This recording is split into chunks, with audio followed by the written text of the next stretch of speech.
So what's going on, guys? My name's Chopper, and I hope you guys are having a fantastic day. And today's video is going to be an ultimate guide to Minecraft so you can get started and then get familiar with everything in this game. This guide is going to help you learn everything you need to know about this game. It's going to be very straightforward, very comprehensive, and I hope it's something you guys can easily follow along. Now, I think this video is worth watching even if you've played Minecraft before, because even myself, who I've played in years past, getting back on and learning all the new mechanics and then getting used to the menus and stuff took me quite a while. So I think even if you're familiar with this game, then this video might teach you some stuff. And I worked unbelievably hard to put this video together, so I hope this is something you guys enjoy. If you do, please make sure to leave a like rating on the video, and of course subscribe if you are brand new around here for brand new Minecraft content, and also Hytale when that comes out. I've got some really cool stuff for this channel planned down the road, so you're going to want to make sure that you do stick around. But anyways, guys, let's go and get into this ultimate guide for Minecraft and help you learn this game. As soon as you spawn into your game, you're going to spawn somewhere in the world, and you're going to have absolutely nothing on your character except full health and then full hunger, of course. Now, what you're going to want to do from here is find some kind of plot of land where you're going to start building, or at least somewhere to get your basic needs set up. Now, I'm going to recommend that the place that you start building is somewhat near where you spawn, just because if you accidentally die, then you're not too far away from where you're already building, and you won't lose all your stuff. So as far as where you should start building, I'm going to recommend somewhere that has a lot of resources. This means water, trees, maybe some potential animals so you can get food, some mob spawns, of course, at night, because you're actually going to need that a little bit. And in general, I guess somewhere where you have access to everything you need that isn't too far away. So once you've figured out your plot of land that you're going to start building, then you're going to want to go find some trees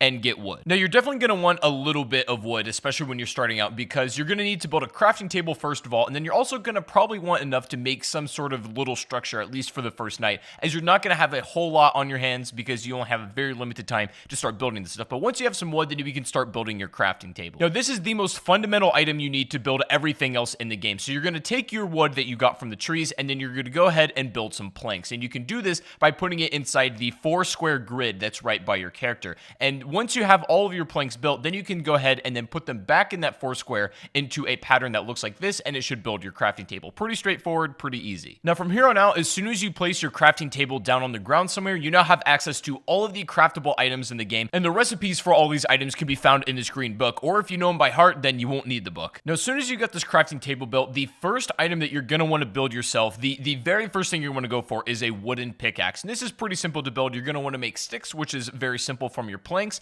and then putting these together in the crafting table just like this should make yourself the wooden pick. Now, this is going to be your very first starter item, and it's going to help you get access to cobblestone. Now, it's going to come back into play what I said at the beginning of the video of being in an area where you have access to resources, and this includes some kind of cave, or at least somewhere where you can get cobblestone pretty easily. Now, if you cannot find it just anywhere around, then you can dig straight down and you're going to find stone. But now, don't be too worried about breaking this wooden pick. It's going to allow you to get yourself a pretty hefty amount of cobblestone to begin with, but after this, you're not going to need a wooden pick ever again. So don't be afraid to burn it all and then just, get as much cobble as possible. Now, depending on where you start mining, you might run into other resources as well, like coal or iron or even some other stuff, and if that's the case, then great, but just wait, don't mine it just yet, and wait until you make a stone pickaxe. Now, from here on out, stone picks are going to pretty much be your bulk work for mining. You make it the exact same way you just made the wooden one, and pretty much this is going to be your #1 way to clear out cobblestone, especially when you're just bulk mining, because the resources for these picks are very easily replaceable. It's literally just stone and wood, and you'll pretty much never run out of these things. But eventually, after you get mining enough, you are going to run into some iron ore, and the only way that this is going to be usable to you, the way to make it viable, is you're going to need a furnace. And with all the spare cobble, you can make one of these really, really quickly. So once you have that furnace, now you have access to melting these down. The furnace, just like the crafting table, is literally one of the most fundamental tools in this game, so I recommend you put it near your crafting table and likely in some kind of structure that you've already made for yourself, just to have it somewhere safe. The furnace is going to allow you to do literally everything from melting down ores into usable items, and then also cooking food, which is going to give you much more energy than if you were to eat it raw. Sometimes when you're at this point in the game, that's the only thing you have available, and you got to do what you got to do. So it's not like there's never going to be a situation where you have to eat raw meat or you have to eat the rotten flesh in Minecraft, but ideally you want to have it cooked because it's just going to net you a lot more energy and health. So at this point in the game, it's important to protect the resources that you have and then really start to build up where you're going to be staying. Now, what I recommend you do is stock up on a lot of food and then also make a ton of resources in order to build some kind of house. Like normally I just build it out of wood. It's very mobile and you can use this for a lot of things. For example, if you have an excess amount of wood and you're using your furnace and you just don't have enough coal in hand, you can actually burn wood. It doesn't burn nearly as well as the coal does and not for as long at all, but it's still an option if you don't have any at hand. And while you're doing this, it's worth melting down all the iron ore that you have in order to get the ingots because you're going to use these a little bit later on. And for your makeshift safe house, you're just going to want to have something that's tall enough that mobs aren't going to jump in while you're doing this kind of stuff. So maybe maybe 3 or 4 blocks high will be just fine. And of course, another important thing is you should definitely think about making a stone hoe in order to make an infinite source of food, essentially. Now, I wouldn't waste iron on doing this because, again, these are easily replaceable. You can use wood if you really want to as well. But having a stone hoe and starting out with some wheat seeds that you can get from breaking grass is going to be really beneficial. And also something I strongly recommend is you make a bed at this point, especially if this is where you want to make your spawn point be, because every time you die, instead of spawning where you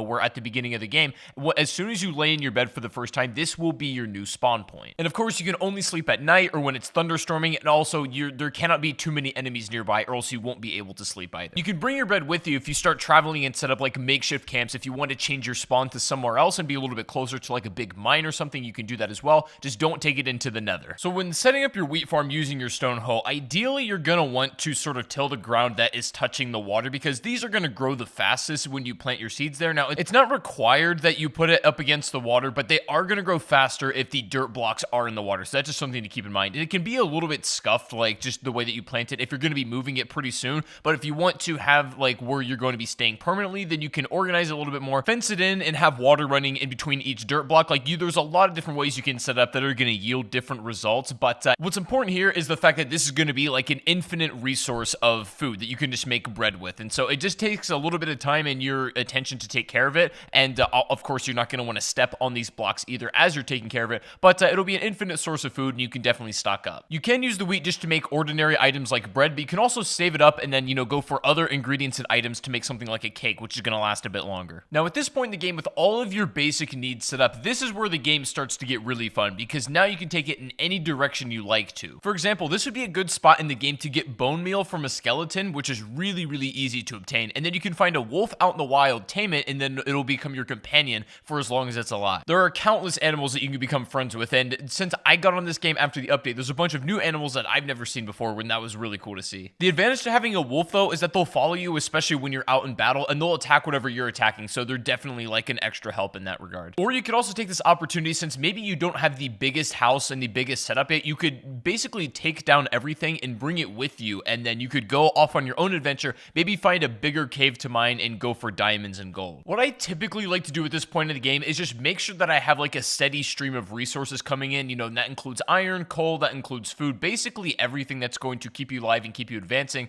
and then also start making moves towards getting some of the rare items in the game, like getting diamonds, and then of course obtaining obsidian. Now, after getting the obsidian material, this is where the game starts to get a little bit more advanced, and at this point in the game, if you've made it this far, then you're probably already familiar with most of the mechanics, and you can pretty much run with it for yourself. And to obtain obsidian, you're going to have to do some pretty extensive mining, so you're going to want to make sure you're well prepared for this. This includes having a ton of torches, a bunch of stone and iron pickaxes, and definitely some swords and armor, which is definitely recommended. When you're trying to mine obsidian, what you're going to notice is when you first come across it, unfortunately, you are not actually able to mine this with your iron pick. You're going to require a diamond pick, and that's going to at least require you to dig far enough down where you're at diamond level, and of course, obtain enough to where you can actually build a pick itself. And so you can also make obsidian if you get a lava bucket, and then you can do it your own with water, but I find it easier just to kind of dig down for it because it's not that hard to come across. And if you run into the situation where you haven't found diamonds by the time you come across obsidian, what I normally do is cut around where I found the obsidian, and eventually you're probably going to run into diamonds, so I wouldn't worry too much there. And of course, since diamonds are especially rare, if you do find it, you're going to want to make sure you take care of it. What's nice about this game, though, is that once you've kind of dug out far enough where you found diamonds already, it's not too hard to keep finding more. So once you initially find your first ones and you can kind of chain off of that, then you should be in good shape just to get more as well. Now, for whatever reason you are struggling to come across diamonds, no matter how much you're mining, I made a video of the top 5 best ways and easiest ways to find diamonds in Minecraft, so you can go check out that video if you're having problems. But if you're there long enough and you're doing everything right, then you shouldn't have any problems whatsoever. And also, you're going to run into a lot of redstone, and you can get really, really creative with this item if you so wish to. But just as a beginner and as a starter point, it's really nice to make something like a clock and also a compass for Minecraft. The compass is going to allow you to travel much further distances without getting lost, and you can safely do it basically by following wherever your house would be, and you can go off and venture wherever you want in this entire world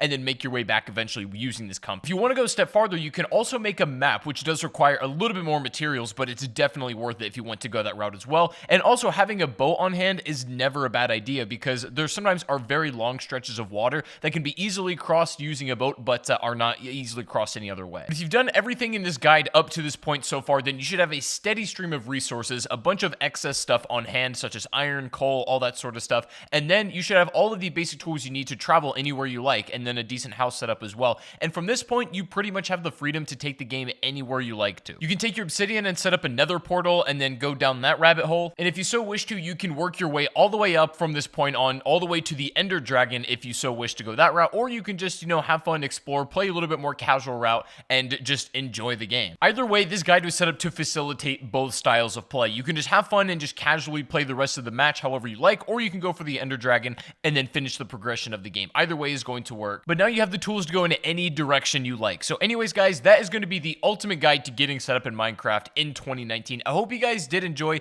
If you did, please make sure to leave a like, rating, subscribe if you are brand new, and let me know down below in the comment section if there's anything in specific you would like to see me make a video on. I'm going to have some videos about shaders and mods here pretty soon, so stick around for the exciting stuff. But I did want to get this guide out there for a lot of people who are just jumping back into Minecraft after a long time, or maybe have never played this game before and are just wanting to get a grip on and understanding on everything. But let me know your guys' thoughts in the comment section down below. Thank you guys for watching once again, and I'll see you all on the next stream or the next video. Take it easy, guys, and peace out.